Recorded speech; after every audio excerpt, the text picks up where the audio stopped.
সেদিন তোমায় দেখেছিলাম ভোরবেলা, তুমি ভোরের বেলা হয়ে দাঁড়িয়েছিলে কৃষ্ণচূড়ার ওই ফুল ভরা গাছটার নিচে।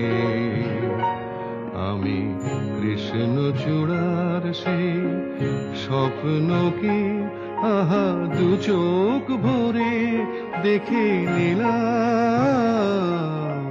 সেদিন তোমায় দেখে